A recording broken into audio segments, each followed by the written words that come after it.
Sherlock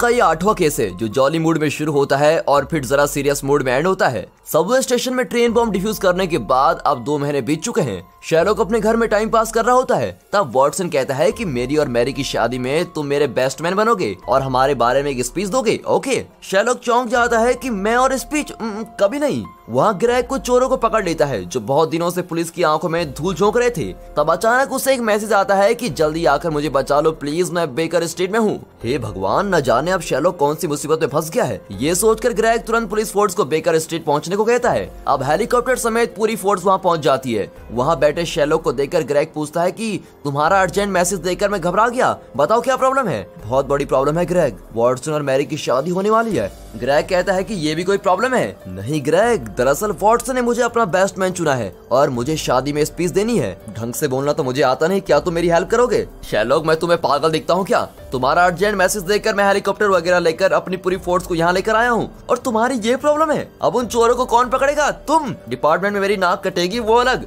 फिर Mary और Watson की शादी का दिन आता है और सब सेलिब्रेशन के मूड में होते हैं। अंदर एक फोटोग्राफर हर तरफ कैमरा घुमा घुमा कर क्लिक कर रहा होता है। इस शादी में जेम्स भी आया होता है जो कि मिलिट्री में वॉटसन का कमांडर हुआ करता था। जेम्स को देखते ही वॉटसन स्टिफ होकर उसे सैल्यूट करता है। तब शेरलॉक मैरी से पूछता है कि इस कमांडर जेम्स के बारे में वॉटसन ने मुझे कभी बताया नहीं। मैरी कहती है लेकिन मुझे बहुत कुछ पता है शेरलॉक, वॉटसन जेम्स की बड़ी इज्जत करता है। लेकिन शेरलॉक न जाने कुछ देर से मुझे चक्कर क्यों आ रहे हैं। अब ये कहकर वो थोड़ा वाइन पीती है लेकिन वाइन उसको बहुत कड़वी लगती है। फिर शादी हो जाती है और अब बेस्ट मैन की स्पीच का वक्त आता है। अब शेरलॉक बोलना शुरू करता है, लेडीज एंड जेंटलमैन, स्पीच शुरू होने से पहले मैं कुछ टेलीग्राम्स पढ़ना चाहता हूँ जो उनकी शादी के लिए भेजे गए हैं। सारे टेलीग्राम्स पढ़ने के बाद अब स्पीच देने की बारी आती है। स्पीच का नाम सुनते ही शेरलॉक बड़ा ही नर्वस हो जाता है और हकलाने लगता है, वो लेडीज एंड जेंटलमैन लेडीज। बात यह है कि मैं दुआ करता हूँ कि वॉटसन और मैरी खूनी और चाकू की तरह हमेशा घुल मिल कर रहें। जैसे एक लाश मुर्दा घर में सुरक्षित रहती है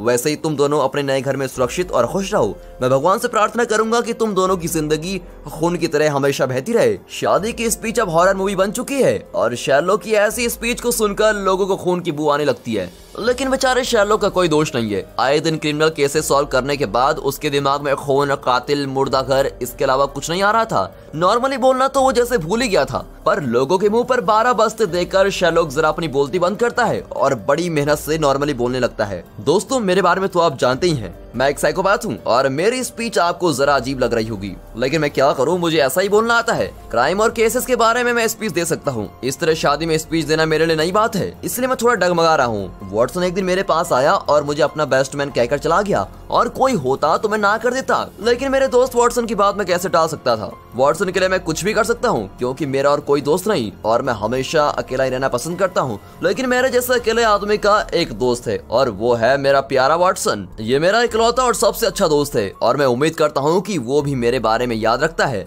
ये सब सुनकर ऑडियंस की आंखें बाहर आती हैं। अरे आप लोग रो क्यों रहे हैं? मैंने तो अभी सिर्फ शुरुआत की है, आगे मैं आपको कई इंटरेस्टिंग बातें बताऊंगा। हम दोनों ने मिलकर कई केसेस सॉल्व किए हैं। एक बार तो हमारे पास एक ऐसा क्लाइंट आया जिसका कोई रूप ही नहीं था, उसकी सिर्फ ड्रेस हमारे पास आई, लेकिन वो केस भी हमने सॉल्व कर लिया। फिर एक केस में हमने जहर उगलने वाले एक बौने को पकड़ा। एक केस में तो हमारे घर में एक हाथी भी आया। ऐसा कोई केस नहीं जो मैं और वॉटसन मिलकर सॉल्व नहीं कर सकते। हम दोनों तो वो हैं जो 2 और 2 5 बना सकते हैं, लेकिन ऐसे कुछ केसेस भी हैं जो हम दोनों सॉल्व नहीं कर सके। ऐसा ये केस था द ब्लडी गार्ड्समैन। स्टीफन नाम का एक प्राइवेट गार्ड था जो दूसरे गार्ड के साथ गेट के बाहर खड़ा रहता था। कई लोग उसे देखकर उसके साथ फोटोज भी खिंचवाते थे, लेकिन एक ऐसा आदमी था जो रोज आकर उनकी फोटो खींचता था। स्टीफन को शक हुआ कि ये आदमी उसको वॉच कर रहा है। उसने हमसे मदद मांगी और हम भी उस स्पॉट पर गए, पर स्टीफन उस वक्त इंडोर ड्यूटी पर था। सिक्योरिटी ने हमें अंदर अलाउ नहीं किया। स्टीफन ड्यूटी के बाद बाहर आ गया। तब तुम लोग उससे मिल लेना। सिक्योरिटी के बाद मुझे नहीं जचती क्योंकि स्टीफन की ड्यूटी खत्म होने में 1 घंटा बचा था।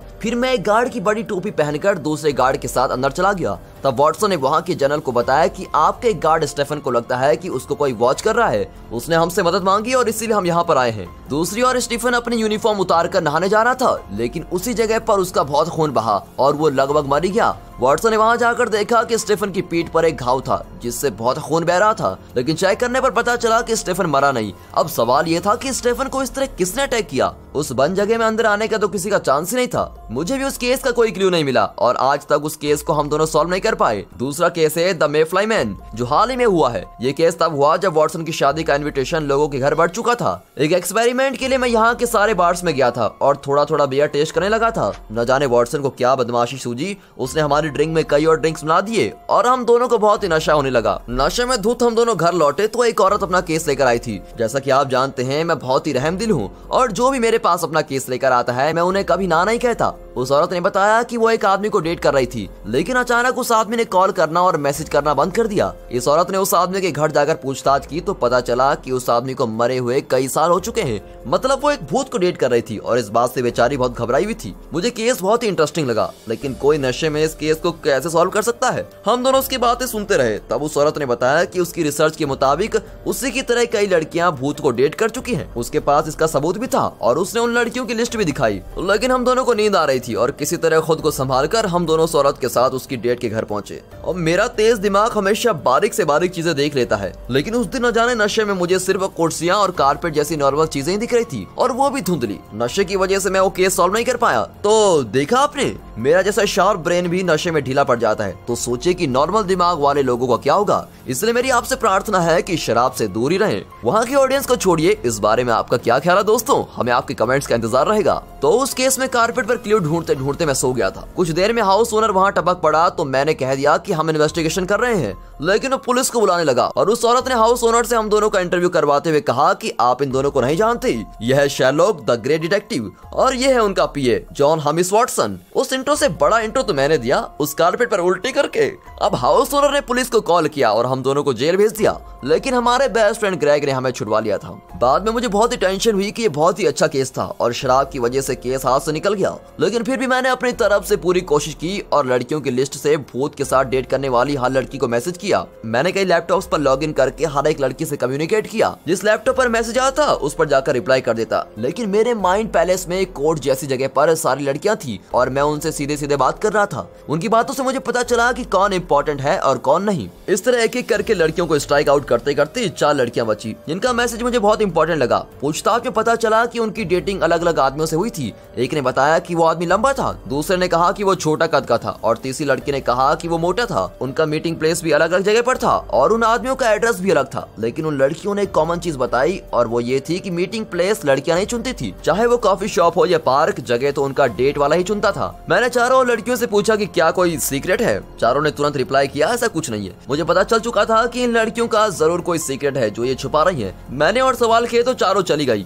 मैंने रियलाइज किया कि एक ही आदमी है जो इन चारों लड़कियों के साथ अलग अलग भेष में डेटिंग कर रहा था। मरे हुए लोगों का एड्रेस देखकर वो कई लड़कियों को धोखा दे रहा था। उसने एकदम पक्का प्लान बनाया था, अगर वो बीच में गायब भी हो जाता है तो लड़कियां उसके दिए हुए एड्रेस पर पूछताछ करती हैं, तो ये पता चलता है कि उनका डेट तो कई साल पहले मर चुका है। अब इस वजह से ये लड़कियां सोच रही हैं कि उनकी डेटिंग एक भूत से हुई है। इस तरह वे पुलिस में भी कंप्लेंट नहीं कर सकती थी और यही मेरी थ्योरी है। लेकिन वो आदमी है कौन? उस आदमी का पता मैं आज तक नहीं लगा सका। इन दोनों केसेस को आज तक मैं सॉल्व नहीं कर पाया। मेरा काम तो सिर्फ क्लू ढूंढना है और केसेस को सॉल्व करना है, लेकिन वॉटसन मेरे साथ रहकर कई लोगों को बचा चुका है। कई बार तो उसने मेरी भी जान बचाई और ऐसे अच्छे इंसान को मेरे जैसी अच्छी लड़की ही मिलनी चाहिए और मेरी यही दुआ है कि ये दोनों हमेशा खुश रहें। अब शेरलॉक की बातें सुनकर ठोको यार कहकर सारे लोग तालियां बजाने लगते हैं। फोटोग्राफर उसकी फोटो क्लिक करता है और शेरलॉक पोज करने लगता है। तब उसे एक बात याद आती है, द मेफ्लाई मैन केस में भूत से डेटिंग करने वाली उस औरत ने हाउस ओनर से शेरलॉक और वॉटसन का इंटरव्यू करते वक्त बताया था कि ये शेरलॉक का पीए है और इसका नाम जॉन हैमिश वॉटसन है।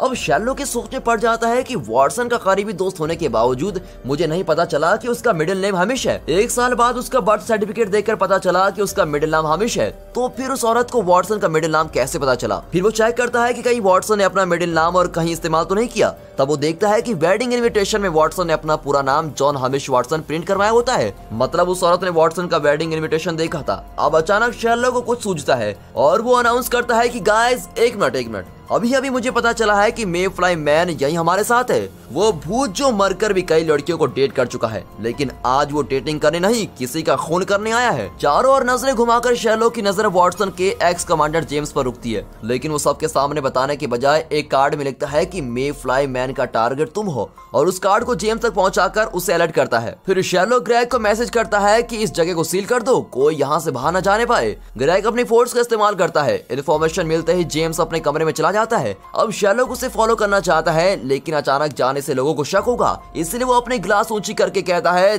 दूल्हा और दुल्हन की खुशी के लिए चीयर्स। अब सब लोग ग्लास ऊपर उठाने लगते हैं। तब वो वॉटसन से कहता है कि तुम्हारे कमांडर जेम्स को कोई जल्दी खत्म करने वाला है और मैं जेम्स के पीछे जा रहा हूँ, तुम भी जल्दी आ जाओ। वॉटसन मैरी से कहता है कि तुम यहीं रुको, मैं शेरलॉक के साथ जा रहा हूँ, लेकिन मैरी भी उसके पीछे आ जाती है। अब कॉरिडोर में चलते हुए शेरलॉक को ये याद नहीं आता कि जेम्स किस कमरे में है। यार शेरलॉक, तुम्हें तो सब याद रहता है, ये कैसे भूल गए? वॉटसन, मैं दिमाग से कई बातें डिलीट करता रहता हूँ, आज जेम्स का रूम नंबर डिलीट कर दिया। तब मैरी वहाँ आकर कहती है कि इतनी सी बात के लिए सर क्यों पटक रहे हो, रूम नंबर है 207। तीनों 207 के दरवाजे पर पहुँचते हैं। अंदर जेम्स हाथ में गन लिए वेट कर रहा होता है कि जब खूनी आएगा तो उसे उड़ा दूंगा। अब शेरलॉक, वॉटसन और मैरी दरवाजे पर पीट कर चिल्लाते हैं कि जेम्स बाहर आ जाओ, हम आपको कुछ नहीं होने देंगे। नहीं शेरलॉक, बाहर मुझे कोई शूट कर देगा, मैं कमरे के अंदर सेफ रहना चाहता हूँ। बाहर से वो कहते हैं कि लेकिन जेम्स अंदर भी सेफ नहीं है। ठीक है शेरलॉक, लेकिन मुझे ये बताओ कि मुझे कौन और कैसे मारने वाला है, वरना मैं बाहर नहीं आऊंगा। जेम्स की जिद को देखकर शेरलॉक सोच में पड़ जाता है और तब जाकर उसे उन दोनों अनसॉल्व केस का सॉल्यूशन नजर आता है। दरअसल द ब्लडी गार्ड्समैन नाम के केस में स्टीफन नाम के गार्ड को किसी ने बुरी तरह से अटैक किया और वो मरते मरते बच गया।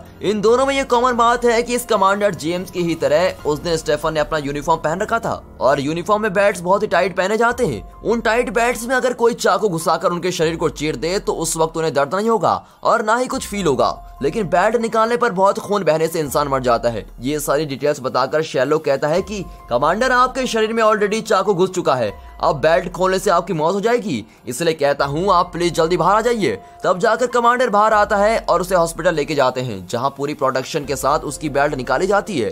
जैसा भी हो, जेम्स की जान तो बच गई, लेकिन वो खूनी कौन है? शेरलॉक को यकीन होता है कि वो इस मैरिज फंक्शन में आया था। फोटोग्राफर से कैमरा लेकर वे फोटोज चेक करते हैं, लेकिन शक करने जैसा उन फोटोज में कुछ नजर नहीं आता भी कैसे अगर खुद फोटोग्राफर ही खूनी हो तो? शेरलॉक की ये थ्योरी सुनकर सभी चौंक जाते हैं। दरअसल फोटोग्राफर, जिसका नाम मे फ्लाई है, उसका भाई आर्मी में था। दुश्मन देश के अंदर खुफिया तौर पर जाते वक्त उन लोगों ने उसे पकड़कर मार डाला था, लेकिन मे फ्लाई के भाई को कमांडर जेम्स ने ही उस डेंजरस मिशन पर भेजा था और जेम्स के ऑर्डर फॉलो करके पहले भी कई सोल्जर्स मर चुके थे। मेरे भाई को मौत के मुंह में डालकर जेम्स को खुद जिंदा रहने का कोई हक नहीं। इस इरादे से ही मे फ्लाई ने जेम्स का खून करने की कोशिश की थी, लेकिन उससे पहले मे फ्लाई ने स्टीफन नाम के उस गार्ड्समैन को चुना और रोज उसके फोटो खींचने के बहाने उसके करीब जाकर खड़ा होने लगा। इसी दौरान उसने स्टीफन के बेल्ट में चाकू भोंक दिया था। अब क्योंकि बेल्ट बहुत टाइट थी, उस वक्त स्टीफन को कुछ पता नहीं चला, लेकिन ड्यूटी के बाद जब उसने नहाने के लिए बेल्ट खोली तो खून नदी की तरह बहने लगा और वो लगभग मर गया था। शेरलॉक और वॉटसन वहाँ ऐन वक्त पर पहुंच गए और उसको बचा लिया, पर मे फ्लाई ने बेवजह स्टीफन को क्यों मारना चाहा? क्या आप गैस कर सकते हो? पॉज करके अपना गैस कमेंट्स में जरूर बताइएगा। जो गैस नहीं कर पाए उनके लिए बता ही देता हूँ कि कमांडर जैसी बड़ी पदवी वाले को अटैक करने से पहले मे फ्लाई टेस्ट करना चाहता था कि उसकी टेक्निक काम कर रही है या नहीं।